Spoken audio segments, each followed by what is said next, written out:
Hello, I've recently completed a report working with Corporate Research Forum on behaviour change at work.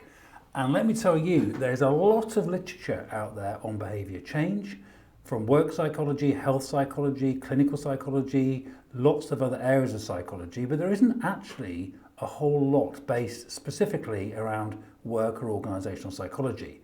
Nonetheless, I think there's quite a lot that can be learnt from looking at some of that literature and also looking at something called organisational behaviour change literature, which is new to me. So although I'm absolutely not an expert in behaviour change in organisation, I can tell you I think some of the things I've learnt through writing that report. So I think it's worth thinking, as always, what actually doesn't work. So it strikes me that in HR and leadership and other fields, people spend an inordinate amount of time doing stuff that doesn't seem to be very effective. So I think it's worth clearing that up first before we talk about what might work. So what probably doesn't work? I think firstly, what probably doesn't work in terms of changing behaviour that's relevant to what the organisation is trying to do is changing behaviours that are unrelated to organisational objectives. In other words, why change behaviours that just don't matter? Secondly, what doesn't work, I think, is trying to change pseudo behaviours.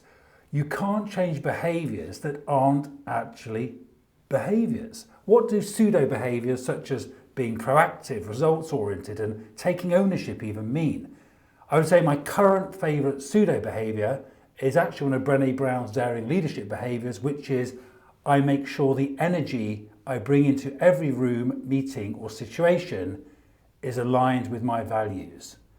Personally, I don't even quite understand what that means. I kind of get it, but I don't know what that would look like as an actual behaviour. Third, I think trying to change things which it is assumed are important causes of behaviour but probably aren't is also something that probably doesn't work. One way of thinking about this is actually pseudo causes. So we've talked about pseudo behaviours, there's also pseudo causes. So one common example, I think, is trying to change attitudes to change behaviour.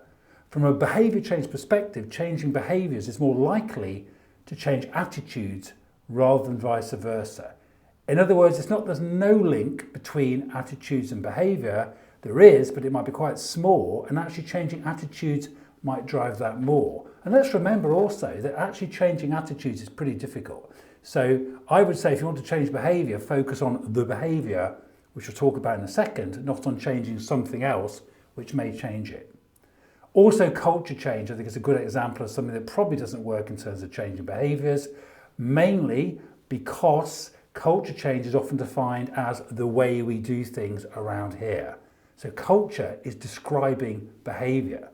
So if you are arguing to change behaviour by changing culture, what in effect you're saying is let's change the way we do things around here to change the way we do things around here. So again, why not just focus on the behaviour rather than this other vague thing that you think might be somehow causing behaviour? Focus on the behaviour.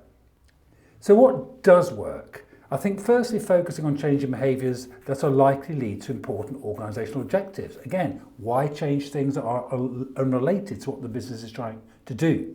Secondly, change real behaviours that are specific, observable and measurable, not pseudo behaviours. Third, look for the real causes of behaviour in its context, its antecedents and its consequences, and design interventions that are likely to bring about behaviour change. Fourthly, use a structured, evidence-based behaviour change framework, as we describe in the report, in order to manage this process of changing behaviours. Fifth, understand how work gets done and which specific behaviours lead to specific performances and outcomes in that particular context.